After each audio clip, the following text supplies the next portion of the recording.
wala rin na bunyag. Ayaw ko sanang magsalita ng makakasakit o makaka-offend sa aking mga kasamahan, pero yun naman ang nakikita ng mga Pilipino. Ito ang pinansagang minority report ng Senate Minority Block ukol Nako, sa nako, nako. Eto po, ha? Kailangan diinan nyo to. Diinan nyong mabuti ito. Huwag nyong kakalimutan. Ikalat nyo po sa YouTube. Ikalat nyo po sa Facebook. Kung meron kayong TikTok, ikalat nyo sa TikTok. O kung meron kayo kung ano man. Kung may basurahan kayo, ikalat nyo rin sa basura. Lahat po ikalat nyo. Idikit nyo sa mga kotse nyo. Dahil dito, ha? Tumbok na po si Bongbong Marcos.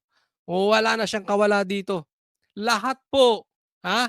Lahat po ng mga tinatawag nilang mga witnesses, mga kahit palpak na witnesses, itinuturo patungo kay Saldico or patungo kay Tambi or patungo dun sa may question mark.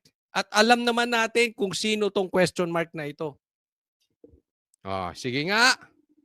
Pakisabi kung doon sa mga hindi nakakaalam, sino itong nasa question mark?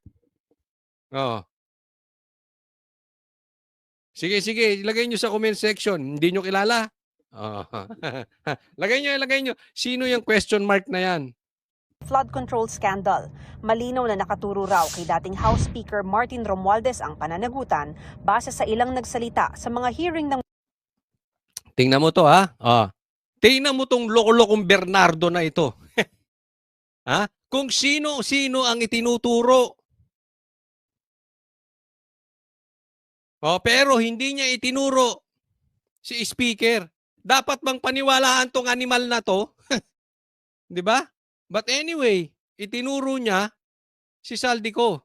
Pero didikit din yan eh. Hindi po pwedeng makakagalaw tong isa pang animal na ito kung walang mas malaking animal. Kung walang crocodile. Mas malaking buhaya.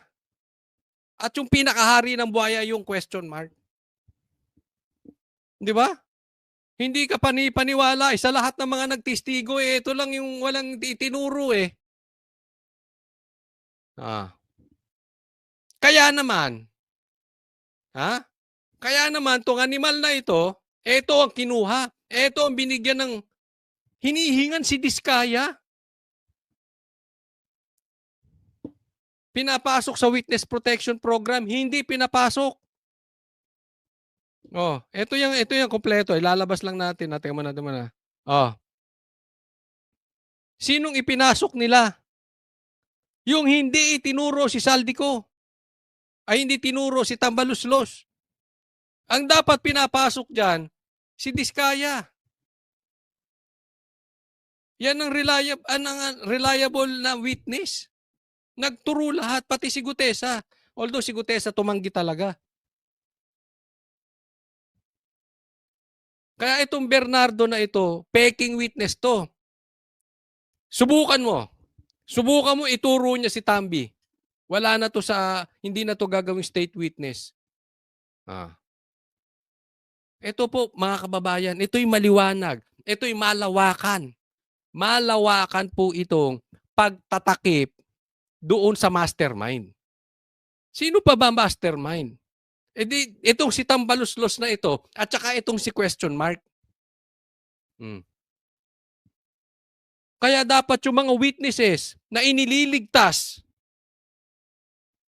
si Tambi bitayin. Yung mga politiko na nililigtas si Tambi bitayin. Yung mga vloggers na nililigtas si Tambi bitayin. Kumikitang malaki yan. Pangkabuhayan yan, mga animal yan. Blue Ribbon Committee. Yung arrows kasi, base sa nagtuturo sa kanya at mababasa niyo sa kanilang mga testimonies, individual.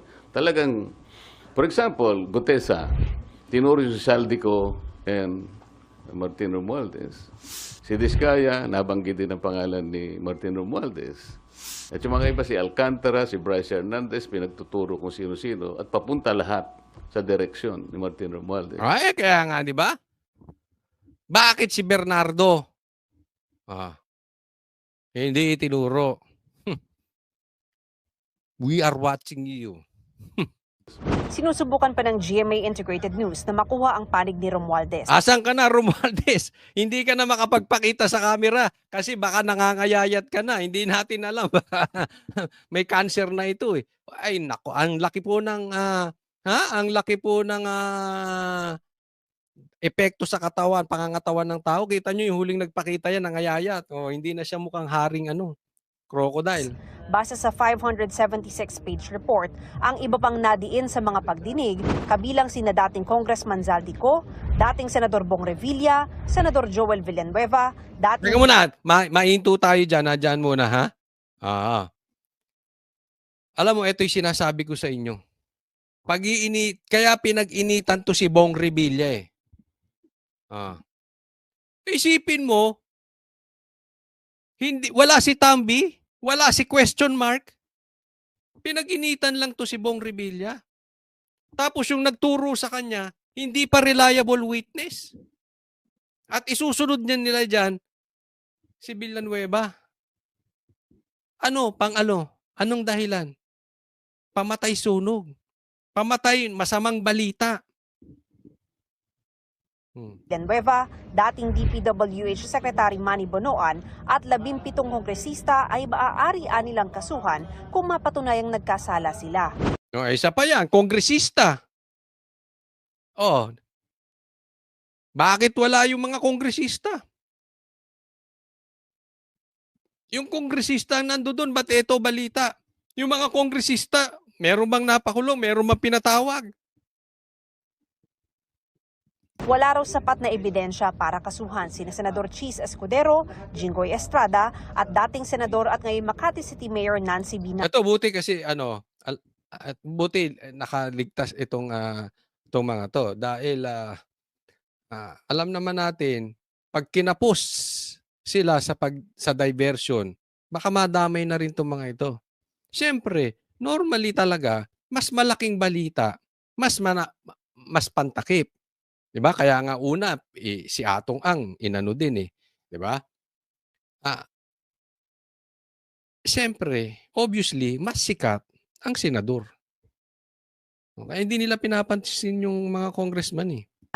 Sinusubukan pa namin kunin ang panig ng lahat ng nabanggit at nang tanungin kung sino ang pinakamataas na opisyal na panukala nilang kasuhan. Merong question mark may nga sa question mark. Makikita nyo rito yung Alam mo, kung hindi mo kilala tong question mark na ito, katanga mo na lang. Ha? Katanga mo na lang. Ako talaga duda ako. Okay? Mag-iingat. Patuloy ako nag-iingat kasi po may mga kampo na anti dito sa magpinsan. Pero nililigtas si Tambi. Delikado po yan. Alam mo, nasa payroll. Ingat po tayo dyan. Some of them, may duda ko. Some of them, kilala ko. Lagay nyo nga yung mga pangalan dyan ng mga politiko na hindi kayang tabigin si Tambaloslos. Pati vloggers, galit na galit kay Bongbong, pero hindi matabig si Tambi. Lagay nyo dyan, lagay nyo sa comment section. Diba? Yung iba nga, DDS pa raw. Pero love na love, si Tambi hindi banatan. Pirmado ng 6 sa 9 na minority senators ang report na isinumite sa Office of the Senate President noong December 10 dahil dismayado nila sila sa investigasyon ng Senate Blue Ribbon Committee noon. Dismayado raw sina Marcos na hindi dumalo sa pagdinig kahapon at si Marcoleta sa naging takbo ng pagdinig. Hindi raw na-maximize ang paghaharap ni na dating DPWH Yusek Roberto Bernardo na siyang nagturo kina dating DPWH Secretary Manny Bonoan at dating DepEd Yusek Trijiv Olivar. Hindi raw masyado nabigyang pansin ang Cabral Files. Pare-pareho lang. Sila na rin ang sumasagot para sa dalawang kasambahan. Nakikita naman natin na parang wala namang pagtutuunan nito. Alam mo, may tama dito si Amy. Naalala nyo, doon sa mga nakapanood, kung hindi nyo pa napanood yung vlog ko kahapon, ay panoorin nyo. Diniscuss ko na po yan.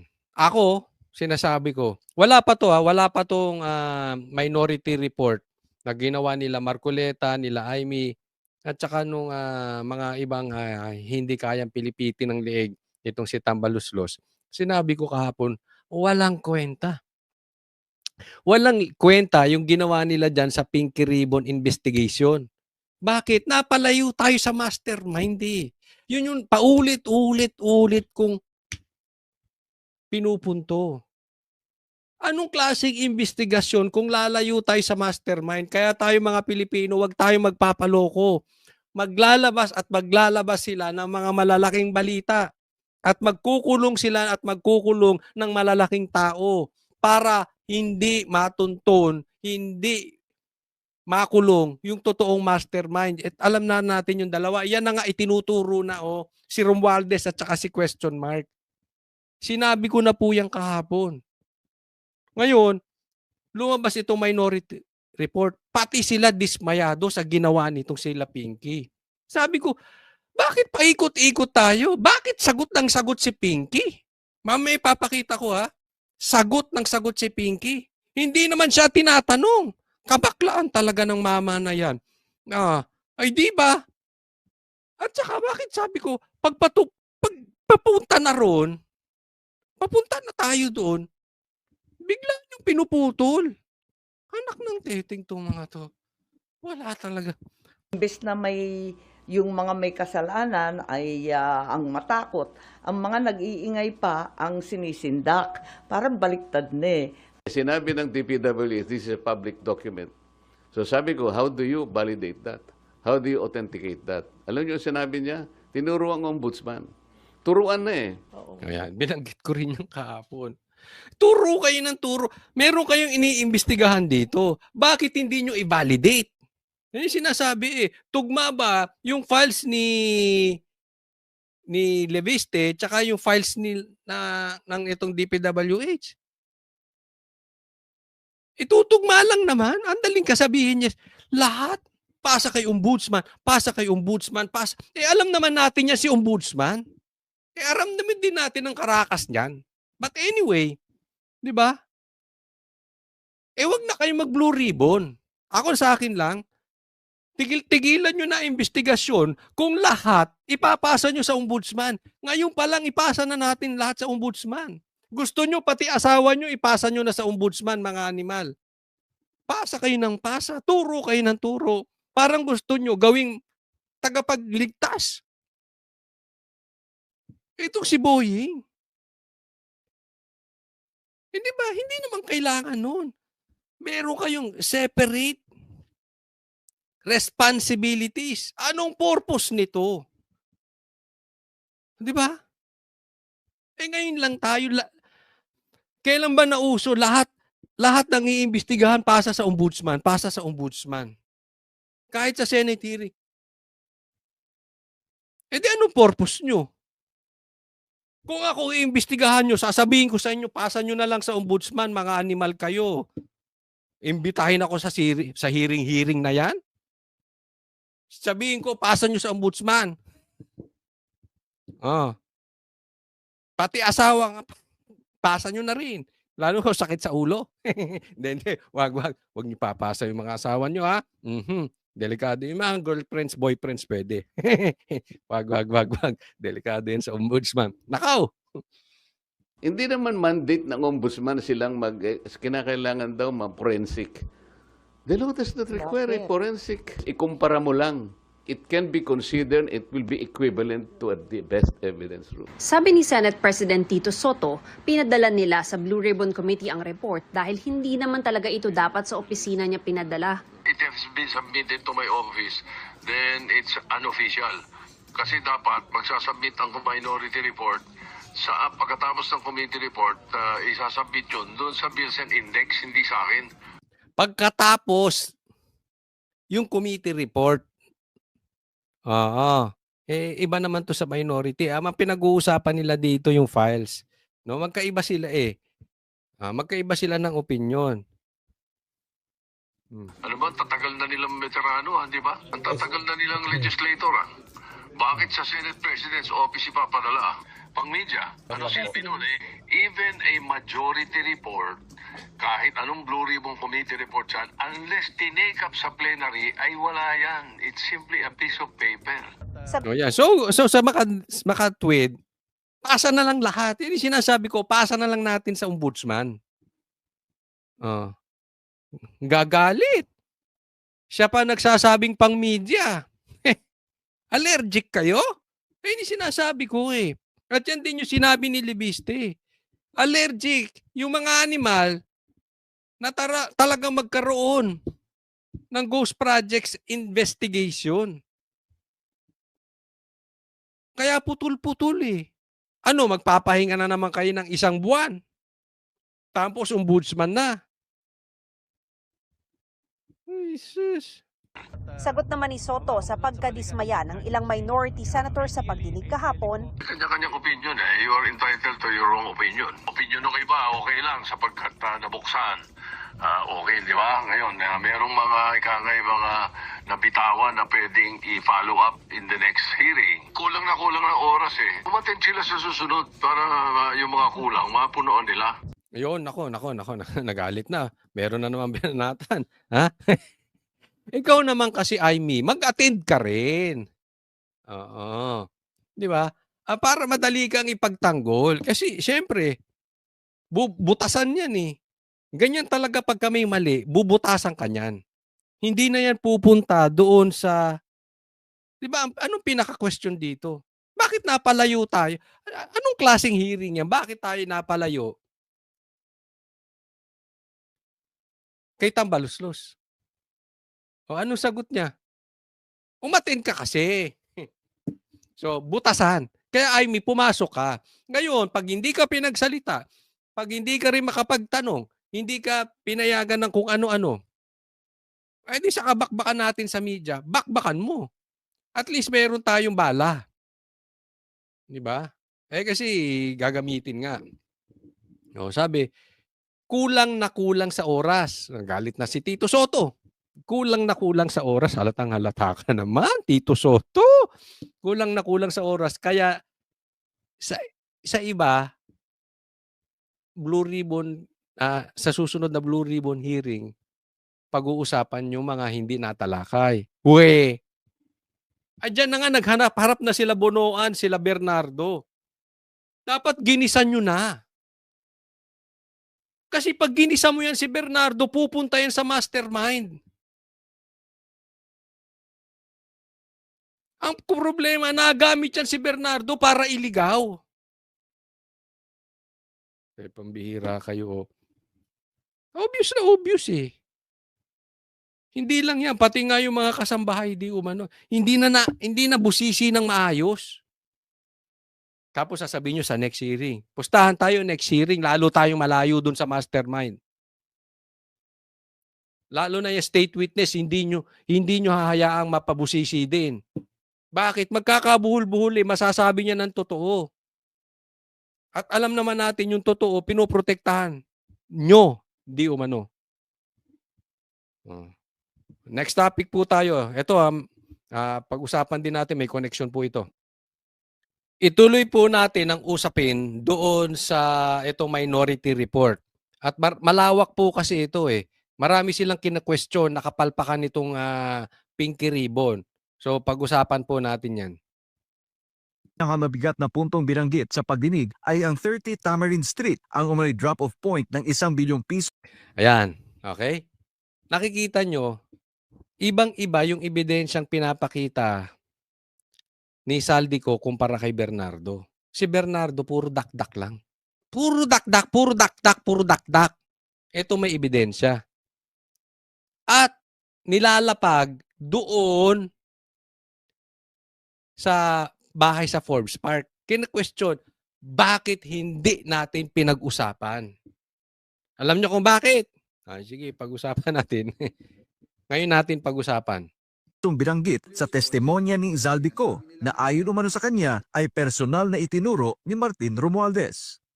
Bakit hindi natin tawagin kung sino yung may-ari? Nasaan yung kontrata nasaan yung discontract? Diba? Kasi itinatanggi hindi daw yung bahay ni Tambaluslos. So ang nangyari po parang O sinabi, hindi daw yan bahay ni Tambaluslos. Sino nagsabi? Mamaya ipapakita ko sa inyo. Hindi daw yan bahay ni Tambaluslos. Paniwalaan na lang. Dapat ginisa. Di ba? Nabanggit lang ang pangalan ni Martin Romualdez, natapos na kami. Ayan. Ito babalikan ko yan. Pakinggan nyo kung paano nilabas ng SMNI yung balita. Nabanggit lang si Martin Romualdez, natapos na kami. Bakit? Kung binabanggit yan sa inyo ngayon. Kasi po, mamaya po, papakita ko sa inyo, iba ang pagkakabanat ng ibang mainstream media. Putol. Hindi maganda ang pagka-chap-chap. Yan ang style. Pero ibahin yung SMNI. Ulitin natin. Sige. Ang pangalan ni Martin Romualdez, natapos na kami. Ayun. Alam mo, buong buod nung Blue Ribbon investigation na ganap, nabanggit lang ang pangalan ni Tambaluslos, natapos na kami. Nabanggit lang, napalapit lang doon sa mastermind, natapos na kami. Yun ang buod ng pangyayari kahapon. Batay sa Minority Report, maraming testimonya ang nagtuturo sa isang direksyon kay Martin Romualdez. Sukol ka na dito, Martin. Kaya nga sabi ko sa inyo, malalaman naman natin kung sinong pumuproteksyon dito. Pakadali. Pag ang politiko nilalayo kay Martin, pinoprotektahan yan. Pinoprotektahan.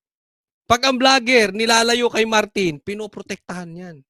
Pag ang negosyante nilalayo kay Martin, pinoprotektahan. Check nyo kung sino-sino yung mga politiko, yung mga vloggers, at mga negosyante. Lagay nyo sa comment section, sino-sino yan. Kailangan natin, yan, tulong-tulong tayo dito. Hindi kasi ginagawa tayong yung iba dyan, kumikitang payaman.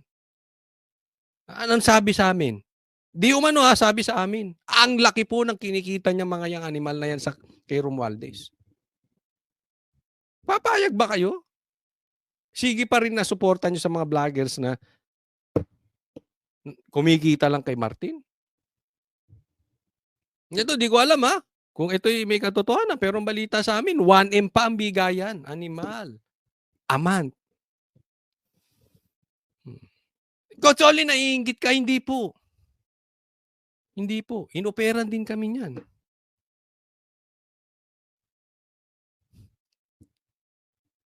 Simula't simula, even before the election, ang tayo ng Banateros consistent. Yan po ang ipagmamalaki namin sa inyo. Never we supported Bongbong Marcos. Pasok. Kabilang na ang pahayag ni Zaldico, Diskaya at iba pang testigo. For example, Gutesa, tinuro si Saldico and Martin Romualdez.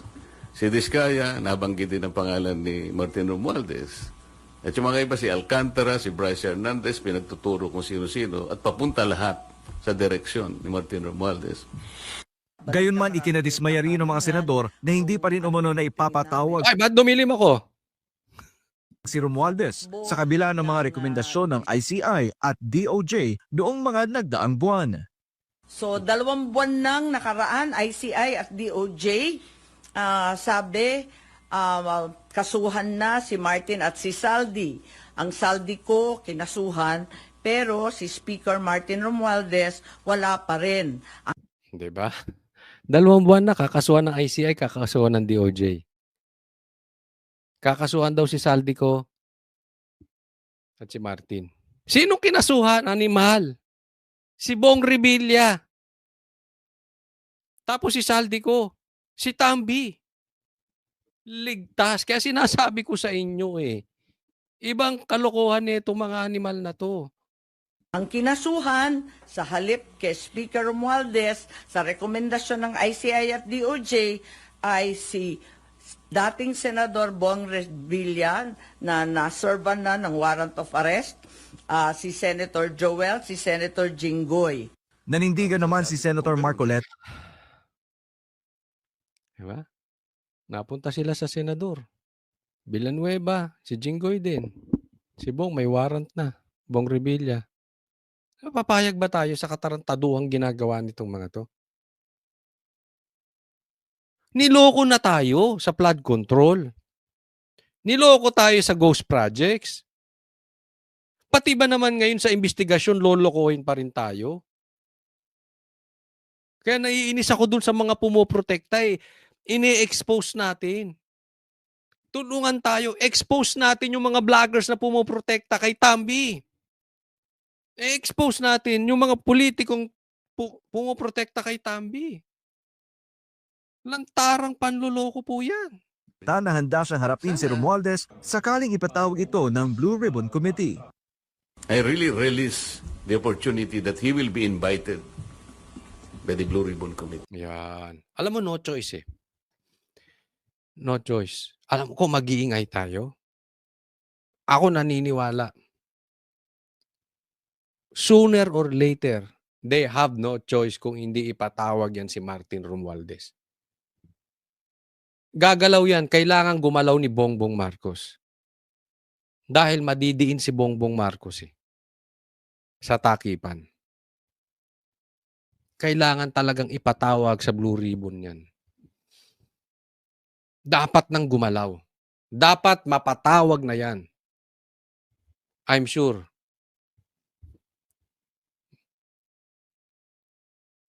Mapapatawag din yan. Ako naniniwala ako sa hustisya. Sooner or later, pagbabayaran ni Martin lahat ng kasalanan niya. And I promise you, you will not be disappointed in the questions that I'm going to ask him. Ang sarap pakinggan nun. And I promise you, you will not be disappointed. Alam mo, ako sa totoo lang, nung hawak ng Blue Ribbon, hindi ako disappointed. Ang ganda. Alam mo kung tuloy-tuloy ang investigasyon that time, nakakulong na si Martin ngayon at si question mark. Although, of course, hindi naman perfect yung investigasyon ni Marcoleta, ha? Lahat naman walang perfecto. Lagi kong sinasabi yan. Pero in totality, ang ganda ng investigasyon. Wala, ang layo talaga ni Pinky Lacson. Habang patuloy ang investigasyon sa Senado, nananatili ang tanong ng publiko. Tutuloy ba ang Blue Ribbon Committee hanggang sa pinakaugat ng umano'y anomalya o mananatili na lamang sa gilid ng usapin? Sa huli, inaasahan ng taong bayan na hindi pangalan, kapangyarihan o posisyon ang magiging hadlang sa paghahanap ng katotohanan. Ay, nako.